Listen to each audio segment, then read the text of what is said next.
Welcome to Haldar academy online platform.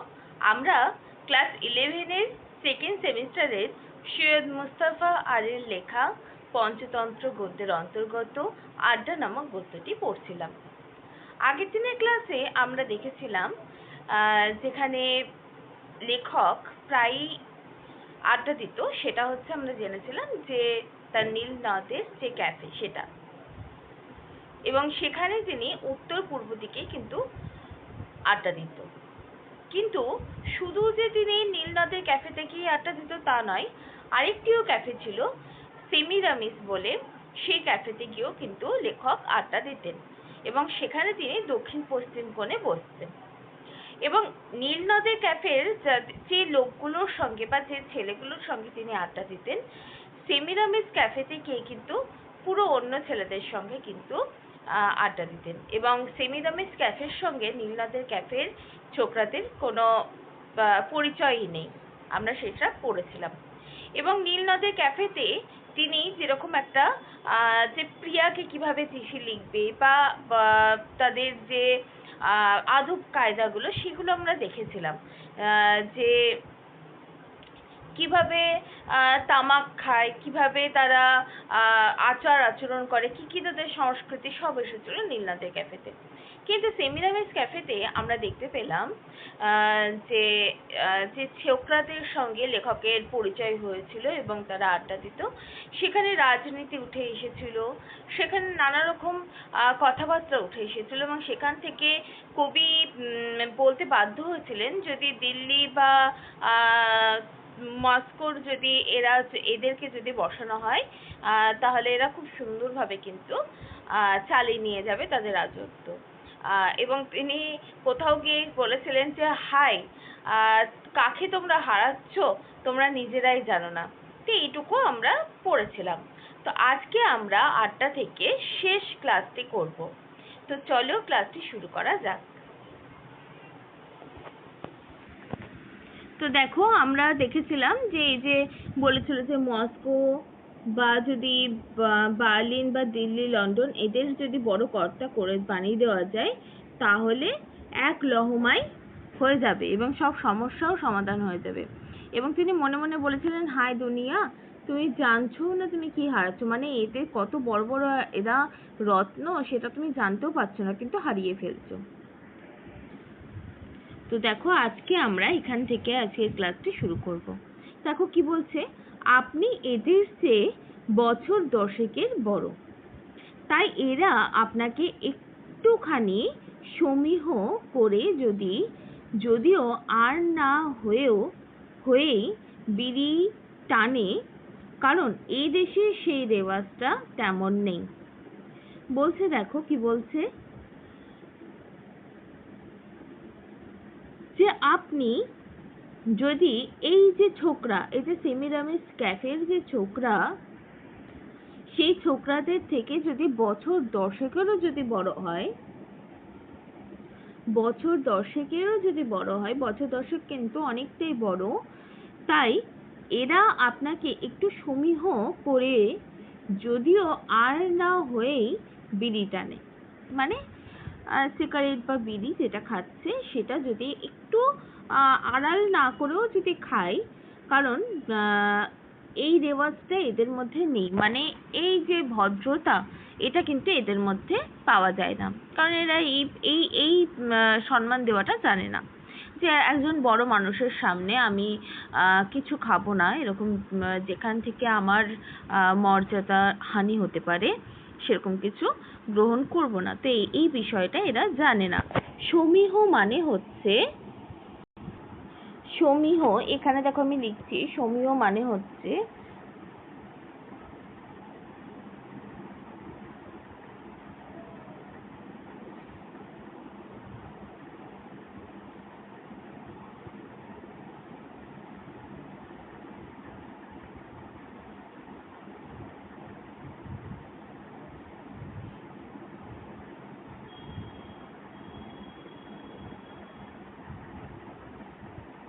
সমীহ মানে হলো সংকোচ।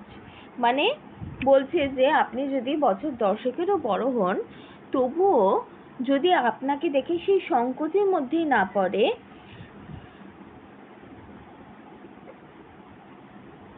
এবং আপনার সম্মুখে, সেই ব্যক্তির সম্মুখে যে বছর দশকেরও বড় সরি, তার সামনেও যদি বিড়ি বা সিগারেট এরকমভাবে খায়, তবে জানতে হবে যে সেই দেশে কিন্তু সেই রেওয়াজটা নেই। সেই কথাটাই কবি বা লেখক সৈয়দ মুস্তফা আলী বোঝাতে চেয়েছেন। আপনি নিতান্ত বিদেশি বলেই এই আড্ডায় ছিটকে পড়ে এসেছেন। তাদের কাছে সেই কায়রো অঞ্চলে আপনি যে আড্ডার সঙ্গে যুক্ত, কারণ আপনি তাদের স্থানীয় বাসিন্দা নন। তাই বলছে আপনি নিতান্তই বিদেশি বলেই এই আড্ডায় ছিটকে এসে পড়েছেন। এদের কাউকে পয়লা আড্ডায় নিয়ে গিয়ে কোনো লাভ নেই। বলছে এদের কাউকে, মানে যারা আঞ্চলিক তাদের বলছে এদের কাউকে পয়লা আড্ডায় নিয়ে গিয়ে কিন্তু কোনো লাভ হয় না। আমি নিয়ে গেছিলুম, বেচারি সেখানে রাটি কারেনি, যদ্যাপি দস্যুরা আড্ডাতে সেই তরপাতো সবচেয়ে বেশ। কি বলছে দেখো, বলছে যদি তুমি স্থানীয় না হও, সেই অঞ্চলে যদি তুমি স্থানীয় না হও, তাহলে কি হবে? তাহলে তোমার মধ্যে কি থাকবে না, তাহলে তোমার মধ্যে সেই সংকোচ থাকবে না, এবং তুমি কি করবে, তুমি তোমার থেকে যারা বছর দশকেরও বড় তাদের সামনে কি খাবে, তাদের সামনে সিগারেট বা বিড়ি এরকম খাবে। এবং তার সঙ্গে এই কথাটাও বলে দিচ্ছে আপনি নিতান্তই বিদেশি বলেই এই আড্ডায় ছিটকে এসে পড়েছেন। কারণ স্থানীয় যারা, তাদের পয়লা আড্ডাতে এরকম নিয়ে গিয়ে কিন্তু কোনো লাভ হয় না। আমি নিয়ে গেছিলাম, মানে লেখক হয়তো নিয়ে গেছিল কাউকে, এবং তিনি দেখেছেন সচক্ষে যে তাদেরকে পয়লা আড্ডায় নিয়ে গিয়ে কোনো লাভ হয় না। বরং বলেছে দেখো, বেচারি সেখানে রাটি কারেনি, বলছে রাটিও কারেনি, মানে হচ্ছে কোনো সম্মতি বা কোনো কিছু জিজ্ঞাসা করলে তার বলে না যে কি রে তুই তো রা কাটছিস না, এইগুলো কি একেবারে আঞ্চলিক কিছু কথা। তাই বলছে রা কাটতেও করেনি, মানে হলো সে টু শব্দ পর্যন্ত করেনি। যদ্যাপি, যতক্ষণ না কি ছিল, সেই আড্ডাটা সেখানে চলছিল, দস্যুরা আড্ডাতে সেই তরপাতো সবচেয়ে বেশ। এবং দস্যুরা কি হতো, তরপাতো মানে শোনার জন্য তর্পে যেত, তারা আকাঙ্ক্ষিত। তাই বলছে যে সেটা সব থেকে বেশ লাগতো, কিন্তু পয়লা আড্ডায় কোনো স্থানীয় কায়রোর বাসিন্দাকে নিয়ে গিয়ে কোনো লাভই হয় না। এরপর দেখো কি বলছে, তাছাড়া আপনি মাসে 1 দিন কিংবা 2 দিন শহর থেকে মাইল 3 দূরে একটা ক্যাফেতে যান। বলছে কি, তাছাড়াও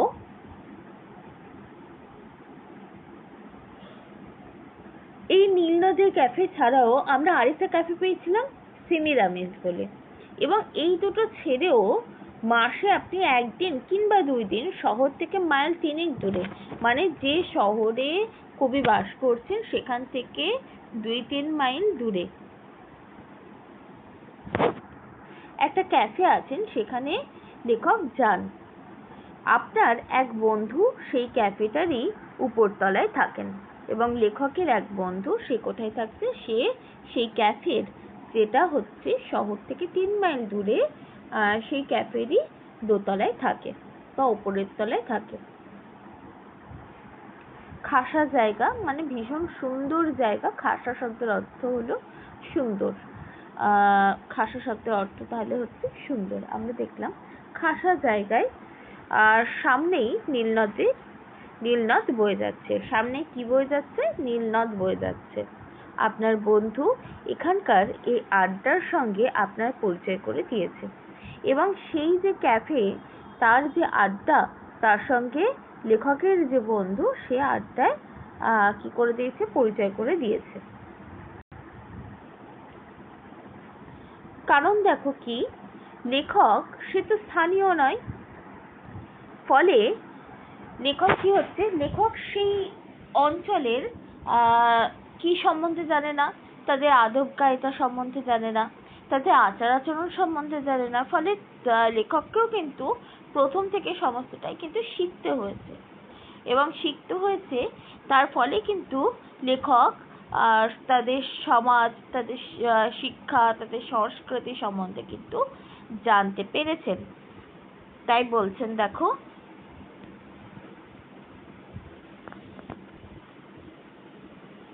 যে আপনার বন্ধুই যে হচ্ছে ওই ক্যাফেটা, যেটা শহর থেকে 3 মাইল দূরে অবস্থিত, সেই ক্যাফেতে কি করেন না, সেই ক্যাফেতে উপরিতলায় থাকে, উপরিভাগে থাকে, এবং সামনে দিয়ে যে নীলনদ বয়ে যাচ্ছে, সেই যে একটা মনোরম দৃশ্য, সেই মনোরম দৃশ্যটা কিন্তু কোথাও গিয়ে পরিচয় করে দিয়েছে লেখকের বন্ধুই লেখককে।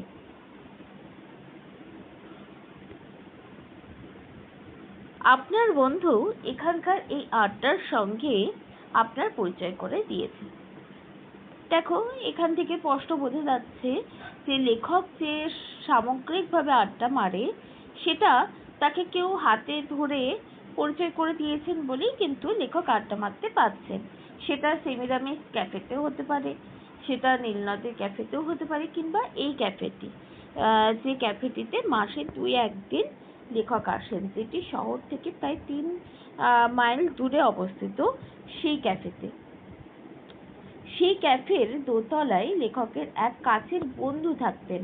সেই বন্ধুই মূলত তাকে পরিচয় করে দিয়েছেন অন্যান্য বন্ধুদের সঙ্গে, লেখককে পরিচয় করে দিয়েছেন অন্যান্য বন্ধুদের সঙ্গে, এবং লেখক তাতে করে কি হচ্ছেন, লেখক তাতে করে কিন্তু আড্ডা দিচ্ছেন।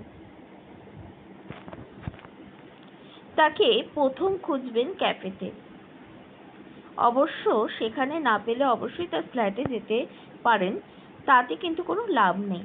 বলছে দেখো, তাই লেখক কি করবে, লেখক প্রথমেই যখন আসবেন তখন কাকে খুঁজবেন, তার সেই বন্ধুটিকে খুঁজবেন, যে বন্ধুটি পরিচয় করে দিয়েছে অন্য সমস্ত লোকের সঙ্গে, সেই বন্ধুটিকে আগে খুঁজবেন, এবং যদি না পান তাহলে তখন কোথায় যাবেন, তখন সেই তার যে ফ্ল্যাট, সেই ফ্ল্যাটে যাবেন, সেই ফ্ল্যাটে যিনি থাকেন তার কাছে যাবেন, কিন্তু তাতেও কিন্তু কোনো লাভ হবে না। এই ক্যাফে আপনাকে উদ্বাহু হয়ে অভ্যর্থনা করবে, যেন আপনি অনেক দিনের হারিয়ে যাওয়া ফিরে পাওয়া ভাই।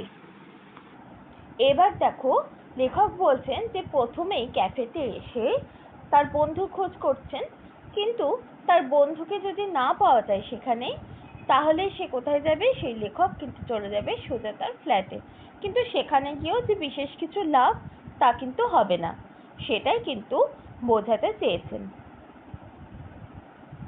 এরপর দেখো, একটা সুন্দর জিনিস বলেছে, এ কাফে, এটা ক্যাফে হবে, এই ক্যাফেতে কি হচ্ছে, আপনাকে, অর্থাৎ লেখক বলছে আপনি যদি প্রথম যান তাহলেও আপনাকে কি করে অভ্যর্থনা জানাবে, উদ্বাহু। উদ্বাহু শব্দের অর্থ হচ্ছে কি দেখো, যে দুটো হাত এগিয়ে এসে আমরা যেভাবে কি করি, গলা জড়িয়ে ধরি, সেরকম। উদ্বাহু শব্দের অর্থ হলো, এখানে আমি লিখছি দেখো,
যে বাহুটা কি করছে, আমরা দেখো দুটো হাত তুলে অনেক সময় গলা জড়িয়ে ধরি, সেরকম সেই পজিশনটার কথা বলছে। বলছে যে দুটো বাহু যেখানে উত্তোলিত থাকবে, ঊর্ধ্ব দিকে থাকবে, সেই বাহুটিকে আমরা বলি উদ্বাহু।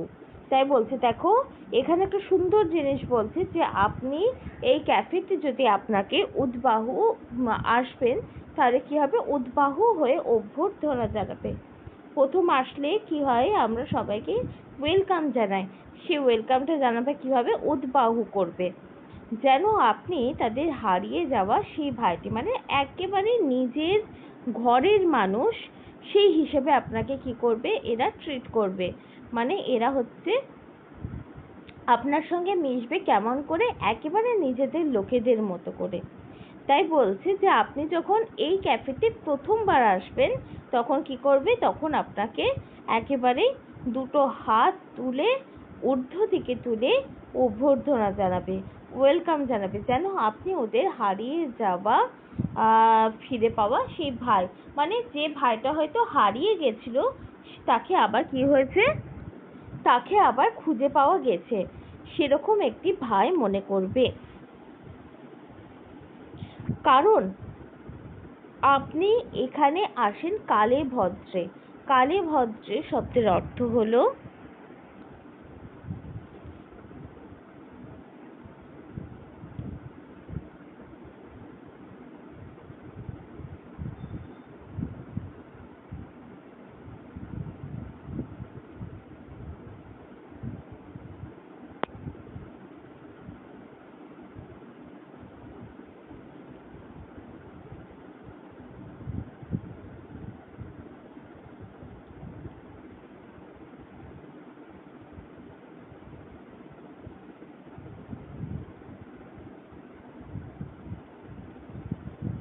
কালেভদ্র শব্দ হচ্ছে কদাচিৎ, মানে হচ্ছে খুবই অল্প, হয়তো বছরে এক একবার কি 2-3 বছরে একবার এরকম ভাবে যারা আসে, মানে একদম কিঞ্চিত পরিমাণে।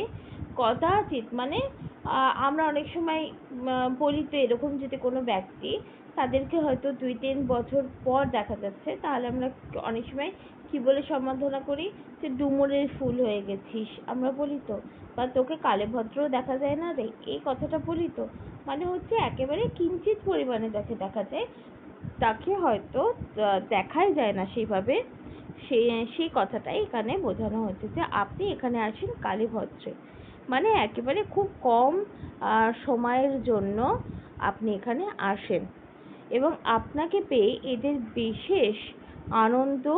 কারণ পক্ষাধিক কাল ধরে তারা যেসব বিষয়ে কেটে কুটে ঘষে পিষে চাটনি বানিয়ে ফেলেছেন, সেগুলি কেন আপনার উদ্ধার নেই, সেইগুলো তারা নতুন করে হাড় কাটে ঢুকিয়ে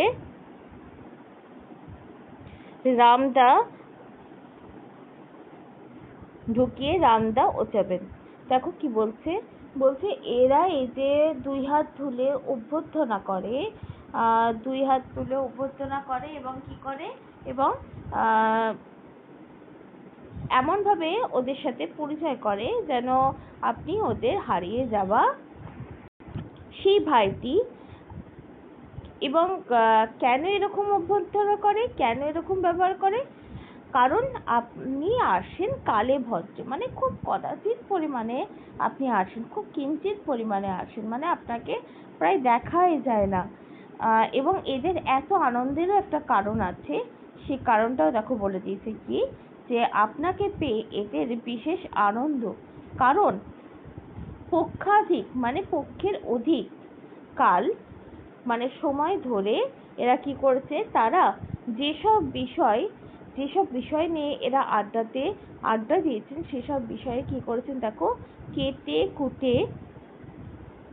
কুটে আমরা অনেক সময় কি করি না, যে কেটে কুটে কিছু কথা বলি, এবং তার ফলে হয়তো কোনো মনোমালিন্য সৃষ্টি হয়ে যায়। আবার কেটে কুটে কথাবার্তা বললেও, মানে পরিস্থিতি অনুযায়ী আমরা কথা বলি, যে কেটে কুটে, আবার যদি খুব অল্প সময় থাকে তাহলে তাকে কেটে কুটে কথা বলি, আর যদি বেশি সময় থাকে তাহলে লেন্দি প্রসেসে আমরা সেই কথাটাই বলি।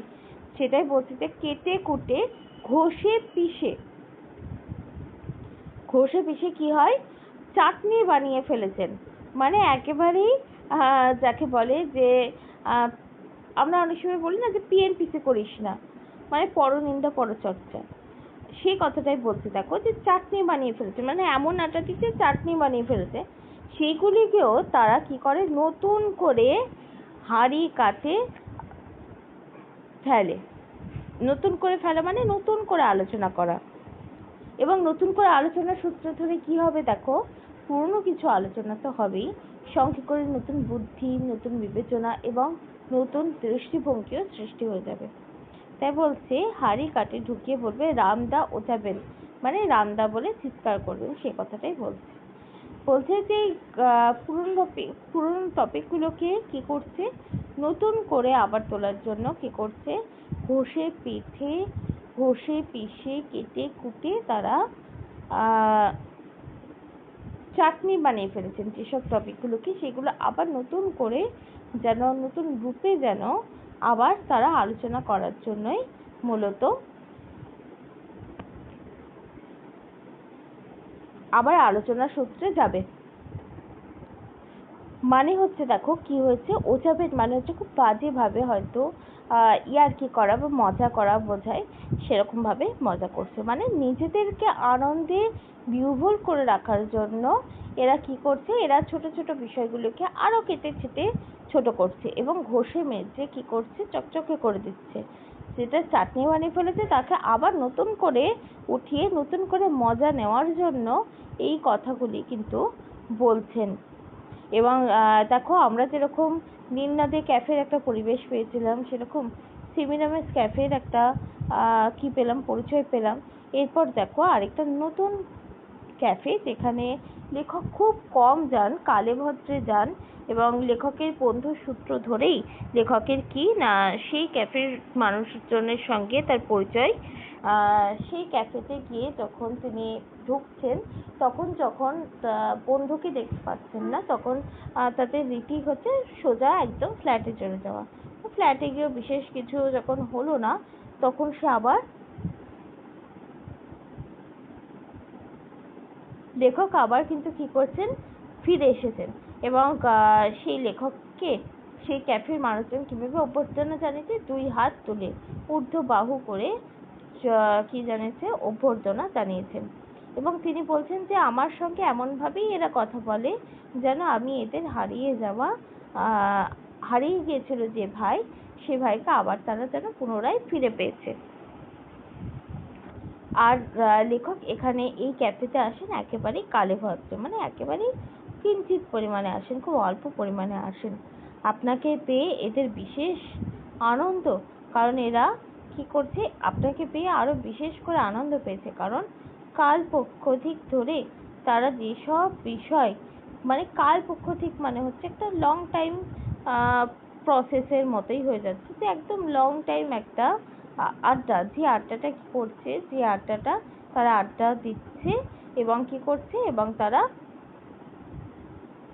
মনে মনেই রাখছে, সেই আড্ডা বিষয়গুলোকে আবার পুনর্জীবিত করার জন্যই যেন এরা আবার কি করছে, লেখকের সামনে কিন্তু আবার তুলে ধরছেন। এরপর দেখো কি বলছে, এবং যেসব বিষয়গুলোকে কেটে কুটে ঘষে পিষে চাটনি বানিয়ে ফেলেছেন, সেগুলোকেও যেন নতুন করে হাঁড়ি কাটে দিচ্ছে, মানে হচ্ছে নতুন করে আবার যেন তুলে ধরার চেষ্টা। এবং রামদা ওচাবেন বলে একটা ব্যঙ্গ করে কথা বলছে, আপনার রায় জানতে চাইবেন। এবং এরা যে শুধুমাত্র আড্ডা দেয় তা নয়, এরা কিন্তু আপনার কাছ থেকে আপনার রায়টুকুও কিন্তু জানতে চাইবে। রায় শব্দের অর্থ হচ্ছে এখানে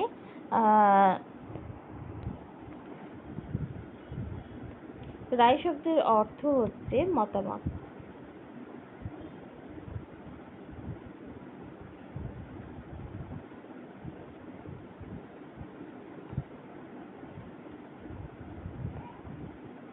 তাহলে রায় শব্দের অর্থ কি পেলাম আমরা, মতামত পেলাম।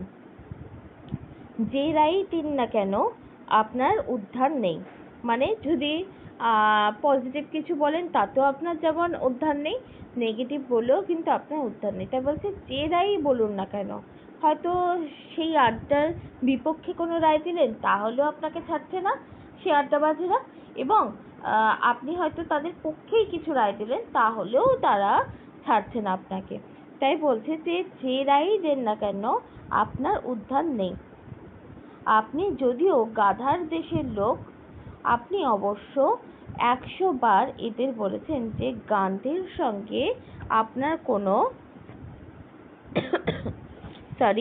কোনো প্রকারের সাক্ষাৎ বা যোগাযোগ নেই। বলছে দেখো, এই যখন পরিচয় হয়েছিল, যখন এদের কাছে প্রথম লেখক আসতেন এবং পরিচয় করে দিয়েছিলেন, তখনই এদেরকে বলেছিলেন যে লেখক বলেছেন যে তার সঙ্গে গান্ধীর কোনো যোগাযোগ নেই বা কোনো সাক্ষাৎ নেই, কোনো যোগাযোগ নেই, কোনো সাক্ষাৎ নেই। কিন্তু তাতে করে কোনো ফায়দা ওথরাই না। তাই বলছে কিন্তু তাতে করেও কিন্তু কি হচ্ছে, কিছু বিশেষ যে লাভ হচ্ছে তা কিন্তু হচ্ছে না। বলছে যে রায় দিন না কেন আপনার যেমন উদ্ধার নেই, এটা যেমন ঠিক, তেমনই কি হচ্ছে, আপনি যে গাধার দেশের লোক অর্থাৎ গান্ধীর দেশের লোক, সে কথাটাই কিন্তু বোঝাচ্ছে। এবং আপনি বারবার করে বেশ 100 বার কম করেও 100 বার তিনি বলেছেন যে গান্ধীর সঙ্গে আপনার কোনো প্রকার সাক্ষাৎ বা যোগাযোগ নেই। কিন্তু তাতে কোনো ফায়দা বা কোনো লাভ হয়নি, কোনো ফায়দাই হয়নি, কোনো লাভই হয়নি বা লাভ উতরায়নি। যদিও আপনার জ্ঞান গম্যিতে কারোর কোনো সন্দেহ নেই, কারণ আপনি গুহ্য ষষ্ঠেন্দ্রিয় ধারণ করেন, ইত্যাদি ইত্যাদি, তবুও স্বীকার করতে হবে, ইত্যাদি ইত্যাদি। কি দেখো বলছে যে যদিও আপনার যে জ্ঞান যে ভান্ডার, সেই জ্ঞান ভান্ডারে কোনো সন্দেহ নেই যে আপনার যে ষষ্ঠ ইন্দ্রিয়, আমাদের যে 5টা ইন্দ্রিয় আছে তার সঙ্গে আরো একটা ইন্দ্রিয়, সেই ইন্দ্রিয় ধারণ করলেও তবুও স্বীকার করতে হবে, ইত্যাদি ইত্যাদি। মানে অনেক কিছুই স্বীকার করতে হবে। তাই এখানে ষষ্ঠ ইন্দ্রিয়ের কিন্তু একটা প্রসঙ্গ এসেছে। আপনি নির্ঘাত শেষ বাস মিস করবেন বন্ধুর ফ্ল্যাটে শোভার ওপর চতুর্থ যাপন করে পরদিন সকালবেলায় বাড়ি ফিরবেন। এবার দেখো কি বলছে এই যে ক্যাফেতে লেখক গিয়েছিলেন এবং লেখককে নানাভাবে কি করা হয়েছে, প্রথমে সম্মান দেওয়া হয়েছে, প্রথমে অভ্যর্থনা জানিয়েছেন, কিন্তু তারপর কি হচ্ছে, তারপরে পরিবেশে লেখক বলছেন যে আপনি এদের বিপক্ষে এবং আপনি এদের সপক্ষে, যে রায় দেন না কেন আপনার যে কোনো নিস্তার নেই, আপনার যে কোনো এখান থেকে এদের কবল থেকে ছুটি নেই, সেটাও লেখক জানাতে চেয়েছেন। এবং তার সঙ্গে আরেকটা বিষয় যেটা বলেছেন, যে আপনি প্রথম দিন থেকে এদেরকে বলে এসেছেন যে আপনি গান্ধীর দেশের লোক, এটা যেমন ঠিক, কিন্তু গান্ধীর সঙ্গে আপনার যে বিশেষ কোনো যোগাযোগই নেই, বিশেষ কোনো সাক্ষাৎই নেই, সেই কথাটাও বললেও এরা কেউ কিন্তু বিশ্বাস করে না সেই কথা। এবং তাতে করে লেখক বলছেন যে বিশেষ কিছু যে ফায়দা উতরায়, সেটাও হয় না। তাই বলছি দেখো, যদিও আপনার যে জ্ঞান, সেই জ্ঞানের যে ভান্ডার, কারোর কোনো সন্দেহ নেই যে আপনার মধ্যে গুহ্য ইন্দ্রিয় রয়েছে, ষষ্ঠেন্দ্রিয় রয়েছে, সেই ষষ্ঠ ইন্দ্রিয়ের ধারণ আপনি করেছেন নিজের শরীরে, ইত্যাদি, তবুও স্বীকার করতে হবে, ইত্যাদি ইত্যাদি। বলছে নানা কিছু যেমন স্বীকার করতে হয়, নানা কিছু কিন্তু এরা কিন্তু আপনার উপর জোর করে চাপিয়ে দেবে। এই বিষয়টা মানে বোঝাতে চেয়েছেন যে এদের মধ্যে একটা পজিটিভ দিক কি, যে এরা আপনাকে এমনভাবে কাছে করে নেবে যাতে করে আপনি যেন এদের হারিয়ে যাওয়া কোনো এক ভাই, আবার এদের আরেকটা নেগেটিভ দিক যেটা দেখিয়েছেন যে এরা বুঝতে কম চায়। এই যে আপনি বলেছেন যে আপনি গাধার দেশের লোক বা গান্ধীর দেশের লোক, এটা 100 বার বলার পরও আপনি এটা বুঝিয়ে উঠতে পারেননি যে গান্ধীর সঙ্গে আপনার কোনো কিন্তু কি নেই না, সাক্ষাৎ নেই, কোনো পরিচয় নেই, কোনো যোগাযোগ নেই।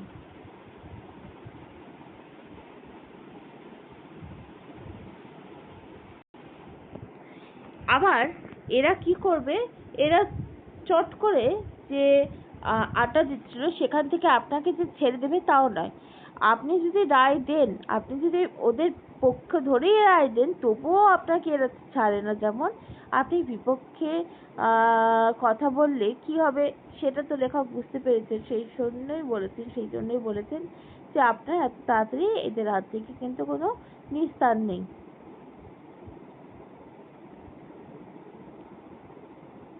এবং বলছে যে আপনার যে জ্ঞান গমিতে কোনো সন্দেহ নেই যে আপনাকে এরা গুহ্য যে ষষ্ঠ ইন্দ্রিয় রয়েছে সেই ইন্দ্রিয়ের দ্বারা কি করবে, ধারণ করবে এবং ইত্যাদি ইত্যাদি, তবুও স্বীকার করতে হবে ইত্যাদি ইত্যাদি বলে যাবেন।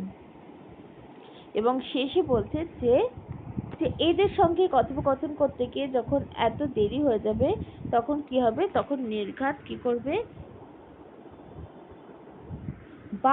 যে বাসে করে লেখক সেই ক্যাফেতে এসেছিল সেই বাস কোথাও গিয়ে কিন্তু মিস করবে, কারণ তাকে ছেড়েই অন্যান্য যাত্রীদেরকে নিয়ে বাস এগিয়ে গেছে। ফলে ফ্ল্যাটে শোভার ওপর চতুর্থ যে যাপন করে পরের দিন সকালবেলায় বাড়ি ফিরেছেন। তাই বলছে বন্ধুর ফ্ল্যাটের সেই সোফাতে কি হচ্ছে, প্রচন্ড পরিমাণে কি ছিল, ভিড় ছিল। বলছে চতুর্থ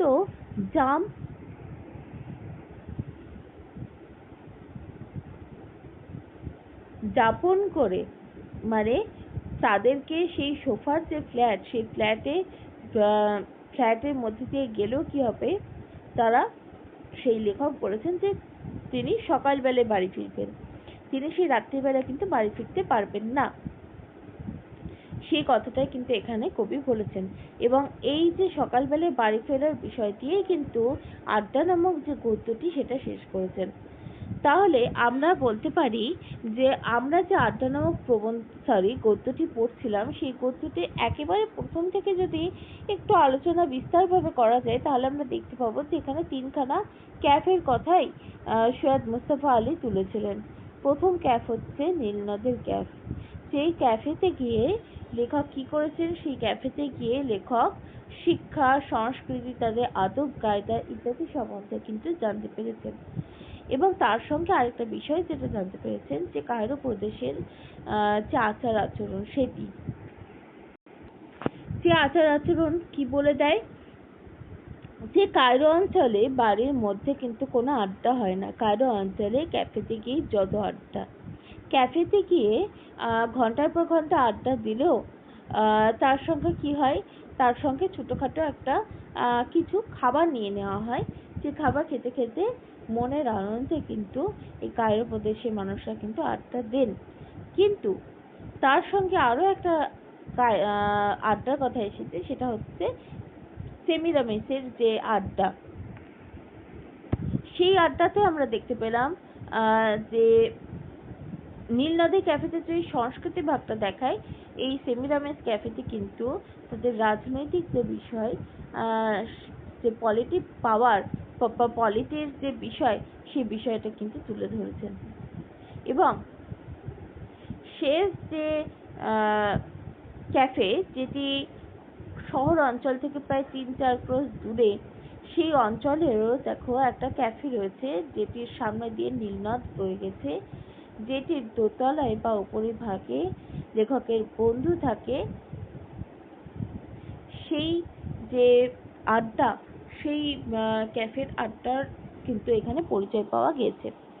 এবং তার সঙ্গে কি পাওয়া গেছে দেখো, কায়রো প্রদেশে বাড়িতে যদি কেউ আড্ডা দিতে চায় তাহলে তাকে কি করবে, তাকে বলা হবে যে পোড়ামুখ মেনসেরা এরা কখন উঠবে, এরকম ভাবে একটা অপমান করা হবে।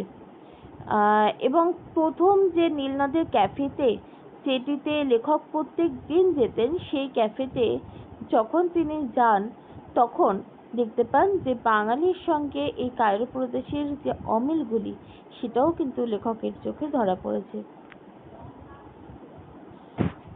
এবং আমরা দেখতে পেলাম যে প্রথম যে আড্ডা, নীলনদের যে আড্ডা, সেই আড্ডাতে যে প্রসঙ্গটা উঠে এসেছে সেটা হচ্ছে আমাদের যে বাঙালি কালচার, সেই বাঙালি কালচারের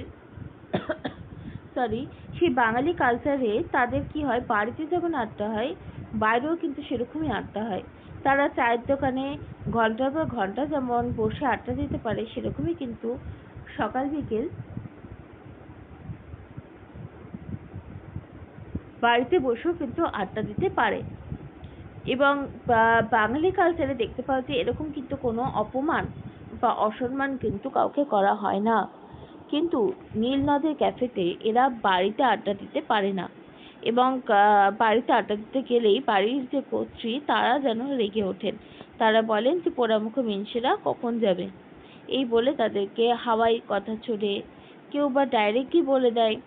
আবার আমরা দেখতে পেলাম যে বাঙালিরা যেভাবে সর্ষে দিয়ে ইলিশ মাছ খায়, কায়রো প্রদেশি মানুষের কাছে সেটা যেন পয়সা নষ্ট, যে এত দামি একটা মাছকে সরি সরি নষ্ট করে দেওয়া, যেটা কিন্তু কায়রো প্রদেশের যে একটা খাবারের সঙ্গে বাঙালি খাবারের যে একটা পার্থক্য, সেটাও কিন্তু কোথাও গিয়ে চোখে ধরা পড়েছে।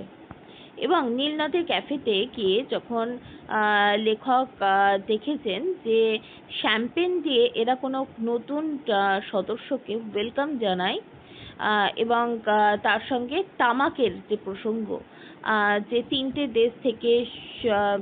দেশ থেকে মূলত তামাক এসে, তামাকের যে ধরন বা তামাককে যেভাবে সাজানো হয় সেটারও কিন্তু একটা পার্থক্য দেখতে পাওয়া গেছে। তারা ওদের কাছে যে তামাকটা যে পাত্রতে সাজিয়েছে সেটা যেন কোথাও গিয়ে খুব যে সুন্দরভাবে সাজানো তা কিন্তু নয়, এর থেকে বাঙালি কালচারে বা বাংলার প্রদেশে যেন ভালো করে তামাক সাজানো হয়েছে।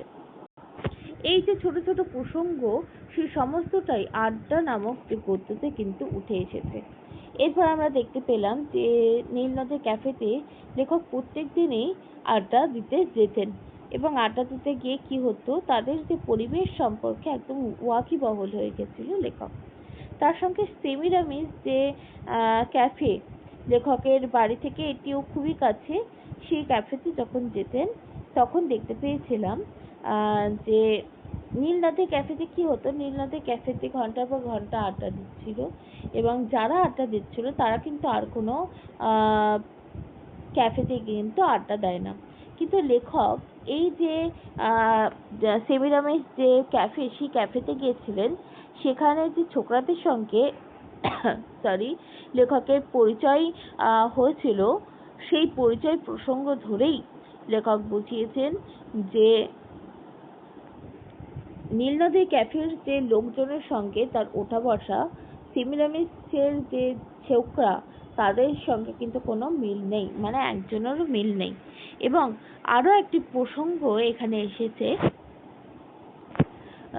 যে এই যে সেমিরামিসের যে ছোকরারা, তারা এত বেশি পলিটিক্স সম্পর্কে আলোচনা করে, এত বেশি রাজনীতি সম্পর্কে আলোচনা করে, যে এদেরকে যদি রাশিয়া বা লন্ডন বা তুর্স্ক বা মস্কো বা যদি দিল্লিতে বসানো হয় বড় কর্তা হিসেবে, তাহলে কি হবে, তাহলে কিন্তু এদের দারুণভাবে কিন্তু ব্রেনটা কালচার হয়ে যাবে।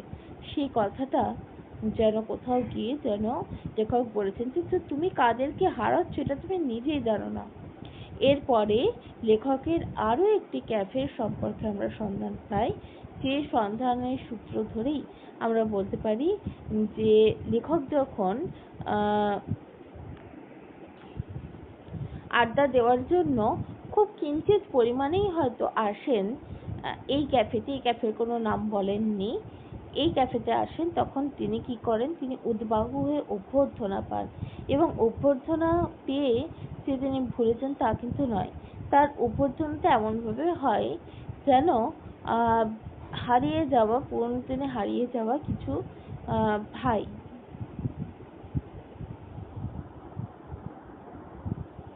এবং লেখক আসেনও কিন্তু খুবই কম এই ক্যাফেতে, কারণ তার যেখানে তিনি থাকতেন তার থেকে প্রায় 3 ক্রোশ দূরে এসে তবেই তিনি এই ক্যাফেতে গিয়ে আড্ডা দিতে পারবেন।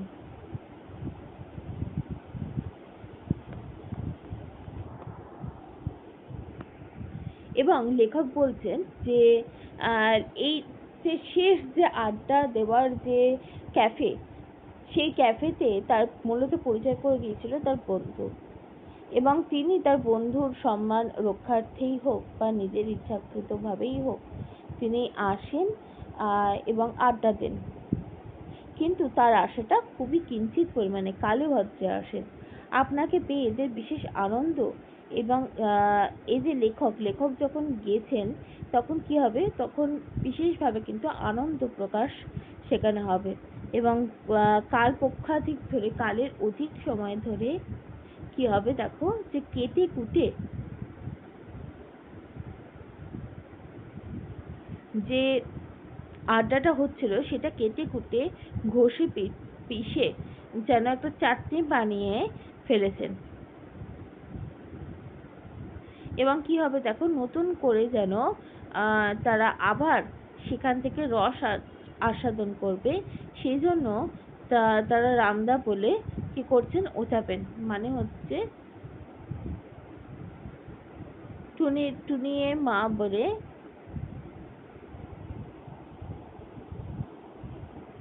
লেখক কি করছেন, লেখক যেন নতুনভাবে সেই পুরনো টপিকগুলোকে আরো নতুন করে দিচ্ছেন।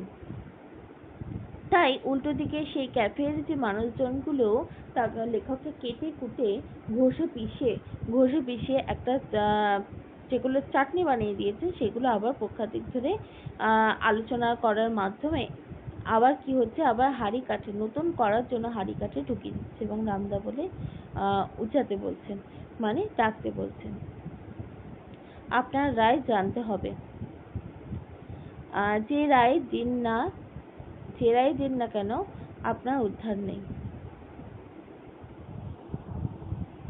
মানে আপনি যদি সেই আড্ডার বিপক্ষে কেউ কোনো কথা বলেন তাহলে তো আপনার কোনো বিস্তার নেই, তেমনই খুব অতিরিক্তভাবে বা অতিরিক্ত প্রসঙ্গে যদি আপনি তাদের হয়ে সম্মত দান করেন তাহলে সেখান থেকেও কিন্তু আপনাকে কি করতে হবে, আপনাকে কিন্তু ওরা কিন্তু ছাড়বে না। সরি।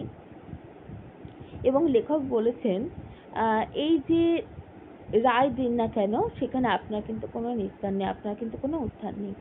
এবং আমরা দেখতে পেয়েছিলাম যে লেখক সেই যে শেষ আড্ডা, সেই আড্ডাতে যে লোকগুলো ছিলেন সেই লোকগুলোকে বলেছেন যে তিনি গাধার দেশের লোক, তিনি গান্ধীজির দেশের লোক। এরপর কিন্তু জানার আগ্রহটা দেখো আরো বেড়ে গেছে, কারণ বলছে যে 100 বারেরও বেশি তার বলা হয়ে গেছে যে তিনি গান্ধীর দেশের লোক। এটা যেমন 100 বারের বেশি বলা হয়েছে, আবার তার সঙ্গে এটাও বলা হয়েছে যে গান্ধীর সঙ্গে তার কোনো প্রকার কিন্তু সাক্ষাৎ বা যোগাযোগ নেই। তাতে করে কি হয়েছে দেখো, তাতে করে নতুন কিন্তু কোনো ফায়দা, কোনো লাভ কিন্তু হয়নি। যদিও আপনার যে জ্ঞান ভান্ডার, সেই ভান্ডারে কিন্তু কারোর কোনো সন্দেহ নেই, কারণ আপনি গুচ্ছ কি হবে, মানে আমরা বলি না যে গুচ্ছ গুচ্ছ জ্ঞান, সেরকম গুচ্ছ ষষ্ঠেন্দ্রিয় ধরে 5টা ইন্দ্রিয় থাকে, আরো একটা এক্সট্রা ইন্দ্রিয়, সেই ইন্দ্রিয়ের বলে কি হচ্ছে ধারণা পাচ্ছেন, তবুও যে কি কি হবে ইত্যাদি ইত্যাদি ধারণা পাচ্ছেন, আবার তবুও স্বীকার করতে হচ্ছে ইত্যাদি ইত্যাদি, আবার স্বীকারও তিনি করছেন ইত্যাদি ইত্যাদি বলে।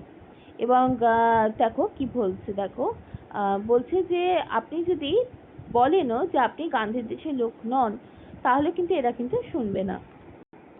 এবং লেখক বলছেন যে এই যে শেষ যে আড্ডার জায়গা, সেই আড্ডার জায়গাতে পরিচয় তো তিনি একা এসে করেছেন তা নন, লেখকের কোনো একটা বন্ধু এসে তাকে লেখকের যে পরিচিত সে এসে সেই ক্যাফের মানুষজনের সঙ্গে বন্ধু করে দিয়েছেন।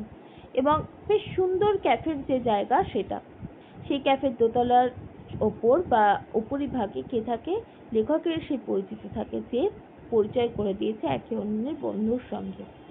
এবং সেটিও হচ্ছে নীলনদের পড়ে যাচ্ছে। এবং লেখক যখন আসছেন, কালীভদ্রও আসছেন, তখন তার বন্ধুকে যখন তিনি খোঁজার জন্য তার ফ্ল্যাটে যাচ্ছেন, তখন কি হচ্ছে, বিশেষ কিন্তু কোনো লাভ হচ্ছে না, কারণ ফ্ল্যাটে তার বন্ধুকে কিন্তু তিনি দেখতে পাচ্ছেন না।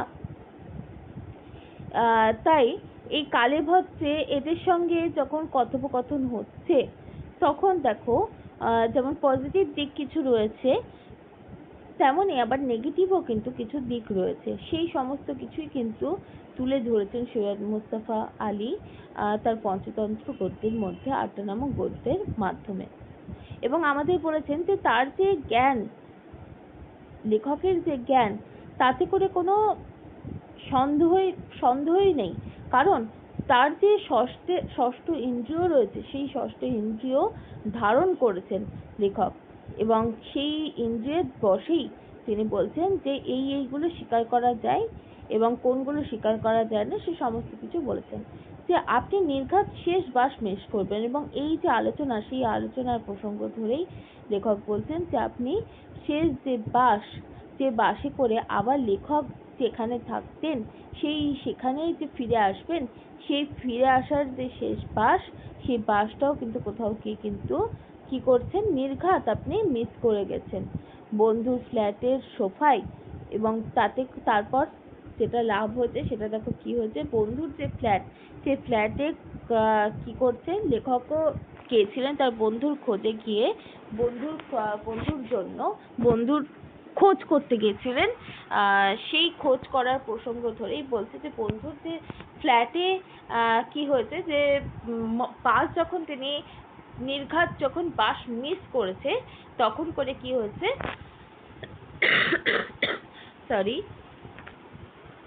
বন্ধুর ফ্ল্যাটে কিন্তু লেখক উঠেছেন। এবং বন্ধুর ফ্ল্যাটে গিয়ে কি করেছে, বন্ধুর ফ্ল্যাটে সোফার ওপরে তার যে চতুর্থ জাম সেটা যাপন করেছেন। এবং সেই যে রাত্রির বেলাটা সেখানেই কিন্তু লেখক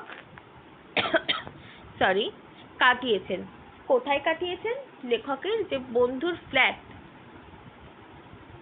বন্ধুটি থাকে সেই যে নতুন যে ক্যাফের আমরা পরিচয় পেলাম তার উপরেই ভাগে, তাহলে সেখানেই যখন তার ফ্ল্যাট, তখন সামনে দিয়ে যে নীলনদ বয়ে যাচ্ছে, সেই মনোরম দৃশ্য যেন লেখক সেই রাত্রি ভোর দেখছেন।